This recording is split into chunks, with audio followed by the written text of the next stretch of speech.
ये दुनिया के सबसे छोटे अपार्टमेंट्स हैं। इनका साइज सिर्फ 1.5 स्क्वायर मीटर है और इन्हें कॉफिन होम्स कहा जाता है। अंदर सीधा खड़ा होना तो नामुमकिन है, यहाँ तक कि हाथ फैलाना भी मुश्किल है। कुछ तो इतने तंग है कि चौड़ाई इंसान के कंधों से भी कम है और लंबाई शरीर से भी छोटी। इसके बावजूद ये कॉफिन एक साथ लिविंग रूम, किचन और बेडरूम के रूप में इस्तेमाल होते हैं। हांगकांग पिछले 14 सालों से दुनिया का सबसे महंगा हाउसिंग मार्केट रहा है। करीब 2 लाख लोग मजबूरी में ऐसे ही घरों में रहने को मजबूर हैं।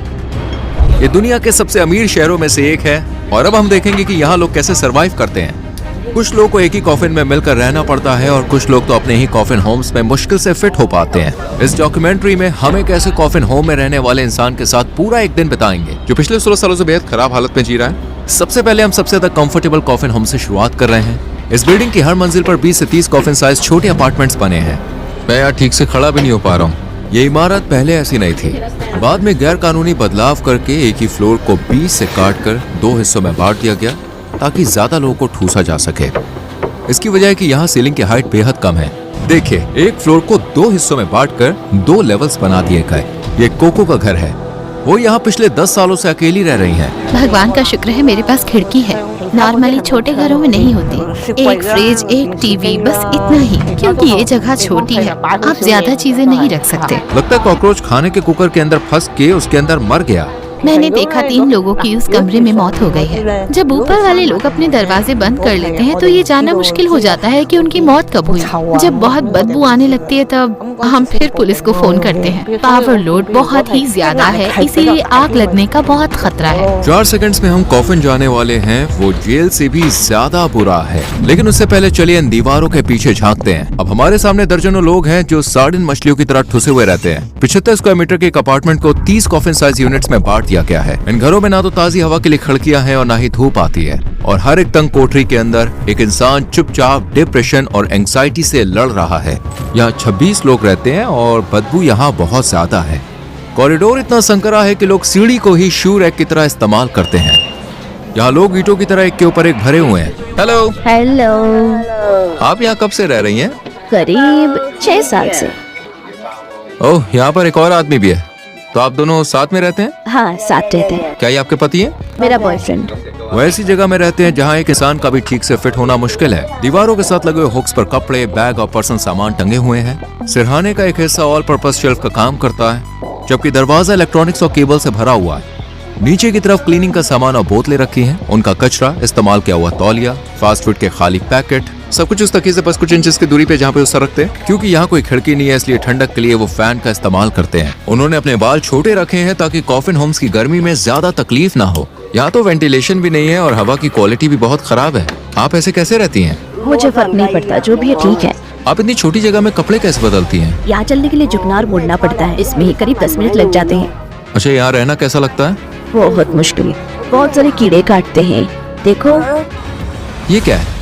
Bed bugs. ये बहुत बड़ी प्रॉब्लम है।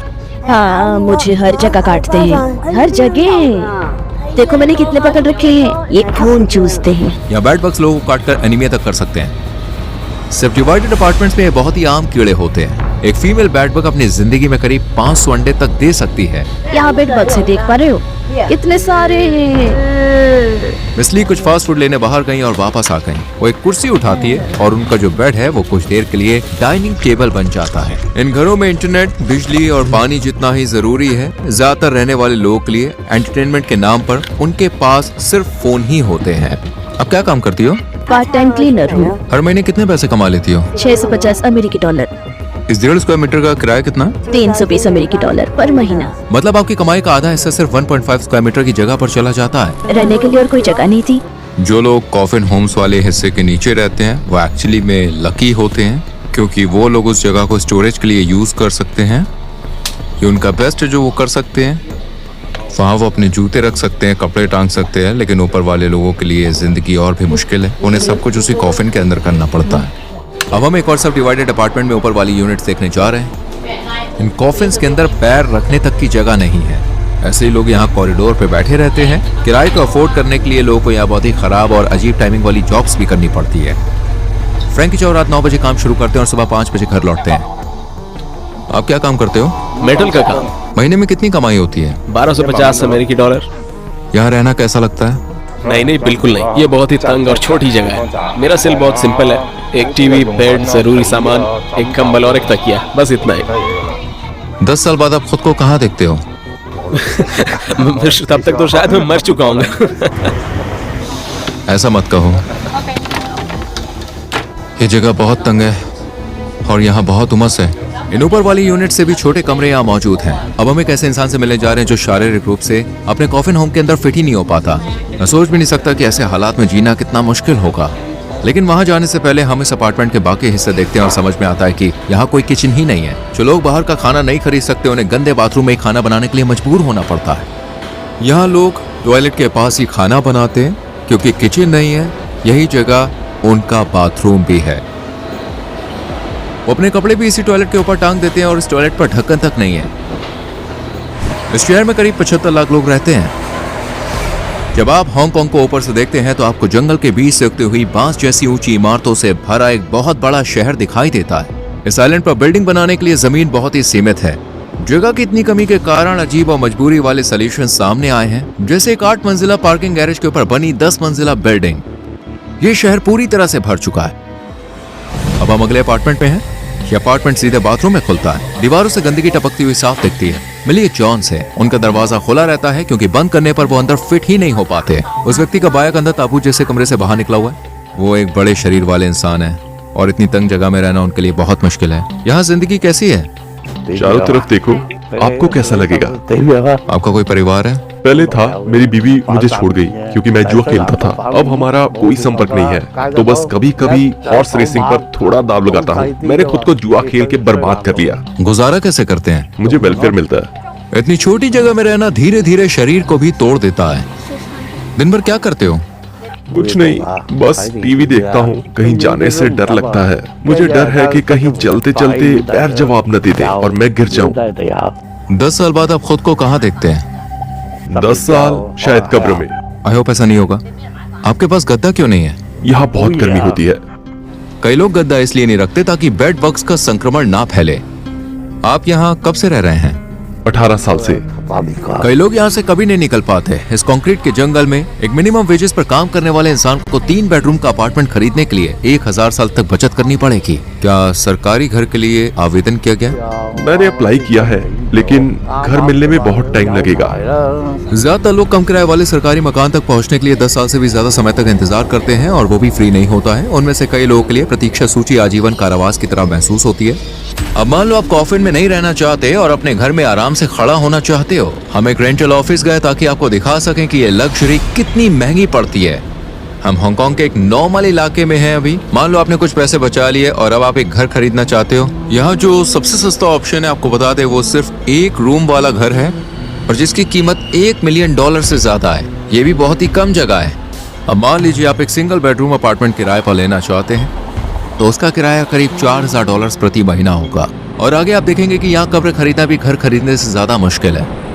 हांगकांग में अमीरी और गरीबी के बीच एक बहुत बड़ा फर्क है। पूरे देश की 10% दौलत के मालिक सिर्फ 75 लोग हैं। जहां बहुत ज्यादा अमीर लोग लग्जरी कारों में घूमते हैं और बड़े बड़े घरों में रहते हैं, वहीं सबसे गरीब लोगों के पास सांस लेने तक की जगह नहीं है। हालांकि यहाँ लाइफ एक्सपेक्टेंसी दुनिया में सबसे ज्यादा करीब 84 साल है। फिर भी बहुत से लोगों को रिटायरमेंट के बाद भी जी तोड़ मेहनत करनी पड़ती है, सिर्फ इसलिए ताकि वो आसमान छूते हाउसिंग खर्च उठा सके, वरना वो जी नहीं पाते हैं। यही वजह है कि सड़कों पर बुजुर्ग लोगों को कार्डबोर्ड इकट्ठा करते हुए देखा जा सकता है। यहाँ की जो इनकम और क्वालिटी है वो बहुत बुरी है, जैसे दिन और रात का फर्क। अगर मकान मालकिन को पता चल गया तो दिक्कत हो जाएगी। मुझे फर्क नहीं पड़ता कि वो क्या फिल्मा रहे हैं, लेकिन वो हमें निकाल देगी। मकान मालकिन ये सब अलाउ नहीं करेगी। हमने ये हिस्सा इसलिए रखा है ताकि आप देख सके कि ये किराएदार कैसे हमेशा डर में जीते हैं। इस बात से डरे हुए हैं कि मकान मालिक कभी भी उन्हें निकाल सकता है। जो लोग अपने घर खो देते हैं उन्हें सड़कों पर रहना पड़ता है। अरे बेटा, पानी की बोतल खरीद दो, बहुत प्यास लगी है। ढक्कन खोल दो, वहाँ रख दो। धन्यवाद, बहुत शुक्रिया बेटा। उन्हें बहुत प्यास लगी थी क्योंकि जुलाई साल का सबसे गर्म महीना होता है। उस वक्त हांगकांग का टेम्परेचर करीब 43 डिग्री सेल्सियस था। यहाँ बहुत गर्मी है, बहुत उमस है। जैसे ही मैं इस नए अपार्टमेंट में आया, मुझे गर्म और सीलन भरी हवा का झोंका लगा। सीलिंग पर बहुत ज्यादा फंगस लगी हुई है। कॉफिन होम्स के अंदर की हवा सुरक्षित स्तर से 4 गुना ज्यादा प्रदूषित होती है। अंदर जाने का रास्ता पूरी तरह गंदगी से भरा हुआ है। एक रेजिडेंट लगातार फर्श पर टपक रहे गंदे पानी को पोंछने की कोशिश कर रहा है। फिर मैं खुद एक खाली कॉफिन होम के अंदर गया। अंदर जाते ही ऐसे लगा जैसे मैं एक डब्बे में बंद हो गया हूँ, जैसे दीवारें मुझ पर बंद होती जा रही हूँ। ये अब तक का सबसे सादा कॉफिन है जिसे हमने देखा है। यहाँ रहने वाले इंसान के पास लगभग कुछ भी नहीं है। एक दीवार पर नीले आसमान, बादलों, फूलों और तितलियों के स्टिकर्स लगे थे, जैसे वो क्लॉस्ट्रोफोबिया से बचने की कोशिश कर रहा हो। दूसरी तरफ लोहे की जाली थी। ऐसा लगता था जैसे किसी पिंजरे में बंद हो। यहाँ ना ताजी हवा आती है और ना ही धूप। यहाँ बहुत गर्मी है, बहुत उमस है। ऐसे में लोग सोते कैसे होंगे? मैं ठीक से सांस भी नहीं ले पा रहा। सोचो कपड़े यहीं टांगने हैं और यहीं पे इन्हें सोना है। मोबाइल पे यूट्यूब देखना है और जब करने को कुछ ना हो तो थोड़ी देर बाहर टहलने जाना, फिर वापस आना। यही जिंदगी है। पड़ोसियों की आवाजों के बीच में सोना सच में बहुत ज्यादा दुखद है। काफी ज्यादा दिक्कत होती है। ये दुखद है, बहुत दुखद है। मुझे यहाँ से जाना है, चलो चले। कुछ घरों में तो सामान का दरवाजा सिर्फ एक पर्दा होता है, यानी अंदर रहने वाले लोग के पास बिल्कुल भी सिक्योरिटी नहीं होती। हेलो, हाय, आप क्या बना रही हैं? चावल बना रही हूँ। यहाँ कपड़े धोने की जगह भी है, वो भी किचन में, जो लगभग टॉयलेट का ही हिस्सा है। ये बिल्कुल भी हाइजीनिक नहीं है। यहाँ पर एक वॉशिंग मशीन भी है। वो लोग जितना हो सके जगह का इस्तेमाल करने की कोशिश कर रहे हैं, लेकिन सब कुछ बिखरा हुआ लगता है। मेरी दोस्त को ये शॉट लेने के लिए टॉयलेट पर चढ़ना पड़ा। वो उसी सिंक में सब्जियां धो रही हैं जिसे लोग टॉयलेट इस्तेमाल करने के बाद यूज करते हैं। इससे खाने में ई कोलाई और साल्मोनेला जैसे बैक्टीरिया जाने का गंभीर खतरा रहता है, जो उन्हें बीमार कर सकते हैं।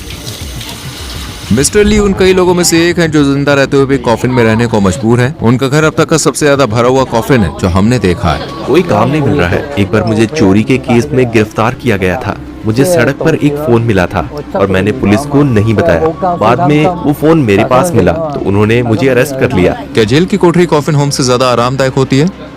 हाँ, बिल्कुल। हांगकांग में कैदियों को 7.5 स्क्वायर मीटर की जगह मिलती है जिसमें पर्सनल टॉयलेट होता है, जबकि कॉफिन होम सिर्फ 1.5 स्क्वायर मीटर के होते हैं जहां खड़े होने तक की जगह नहीं होती है।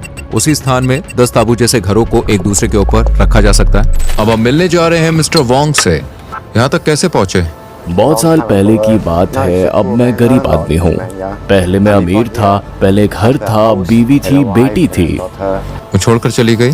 हाँ। अब बात नहीं होती उनसे? पैसे नहीं है, इसीलिए वो नहीं बोलती। आपकी उम्र क्या है अभी? 63 साल। ये मेरी टेबल है हर काम के लिए। देख रहे हो, अंदर कपड़े रखे हैं। ये मेरा पॉट है जिसमें नूडल्स पकाता हूँ। वोंग हमें अपनी छोटी सी डेली रूटीन दिखाने बाहर ले गए। पहले वो हमें अपने मंदिर ले गए। मंदिर बंद था, लेकिन वो बाहर गेट पर ही प्रार्थना करने लगे। इतनी मुश्किलों के बावजूद वो उसके लिए शुक्रगुजार हैं। रास्ते में वो एक मार्केट स्टॉल पर रुके और अपने पास मौजूद थोड़े से पैसों से कुछ फल खरीदे। फिर वो उस रेस्टोरेंट में गए जिसके उनके पास कूपन थे। वहाँ चावल के साथ कई तरह के खाने मिलते हैं। ये खाना आमतौर पर नमक और फैट से भरा हुआ होता है। उन्हें मील वाउचर इस्तेमाल करने में शर्म आती थी, इसलिए वो घर पर खाना पसंद करते थे। सबसे पहले वो अपना सामान उस फ्रिज में रखते हैं जिसे 20 से ज्यादा लोग मिलकर इस्तेमाल करते हैं। इसके बाद वोंग अपने बेड पर चढ़ते हैं और खाना खाना शुरू करते हैं। उनका बैठे बैठे रहने वाला लाइफस्टाइल और रेस्टोरेंट का अनहेल्दी खाना उनकी सेहत बिगाड़ रहा है। देखो, मेरा ब्लड प्रेशर बहुत हाई है। इतना ज्यादा ब्लड प्रेशर दिल से जुड़ी गंभीर समस्याओं का खतरा बढ़ा सकता है। लेकिन जो कब्रिस्तान आप आगे देखने वाले हैं वो दिखाता है कि यहाँ मौत भी कोई राहत नहीं है। हर दिन एक जैसा है। खाना खत्म करो और वीडियो देखो। ये लंच और डिनर दोनों के लिए है। उन्होंने अपने भोजन को सावधानी पूर्वक इस प्रकार में बांटा कि 2 बार में काम चल सके। क्या आप कोई अवैध चीजें इस्तेमाल करते हैं? नहीं, लेकिन यहाँ बहुत लोग करते हैं। रात होते ही लव होम्स खुल जाते हैं। वोंग हमें एक ऐसी जगह लेकर गए। हर कमरे में एक लड़की होती है। अंदर कोई है, प्लीज वेट। क्या कीमत बता सकते हैं? क्या आप कस्टमर हैं? बस कुछ लोग देखने आ रहे हैं। वो कहते हैं कि वो वहाँ नहीं जाते, लेकिन उन्हें रास्ते बखूबी पता थे। 1 घंटे की मसाज 65 अमेरिकी डॉलर। ये लव होम्स भी असल में सब डिवाइडेड अपार्टमेंट्स हैं। हाउसिंग प्राइस इतनी ज्यादा है कि यहाँ काम करने वाली महिलाएं भी पूरे साइज का घर नहीं ले सकती। अगर हांगकांग में जिंदा लोग कॉफिन्स में रहते हैं तो मरे हुए कहाँ जाते हैं? यहाँ पर आप जानते हैं एक सिंपल सी कब्र की कीमत भी हजारों डॉलर्स होती है, वो भी अगर मिल जाए तो। हाल ही में कब्र की जगह $1,28,000 US में बिकी थी। क्योंकि ये सस्ता पड़ता है, इसलिए ज्यादातर लोग कब्र खरीदने के बजाय किराए पर लेते हैं। जगह इतनी कम है कि सरकारी कब्रिस्तान की कब्रें भी स्थायी नहीं होती। 6 साल बाद शव को हटाकर जला दिया जाता है। जगह की कमी के कारण अब दाह संस्कार ही एकमात्र विकल्प रह गया। राख को छोटे छोटे ड्रॉर में रखा जाता है, एक शू बॉक्स से भी छोटे होते हैं, बिल्कुल इनकी तरह। सरकार ने वादा किया है कि 2049 तक हाउसिंग की समस्या खत्म कर दी जाएगी। आज करीब 2,20,000 लोग दुनिया के सबसे अमीर शहरों में से एक हांगकांग में ऐसे भयानक घरों में रह रहे हैं। उन्हें सुरक्षा के लिए नहीं बल्कि अमीरों की नजरों से छुपाने के लिए रखा गया है। वीडियो देखने के लिए थैंक यू। सब्सक्राइब जरूर कीजिएगा दोस्तों। रूही चैनट था यहाँ।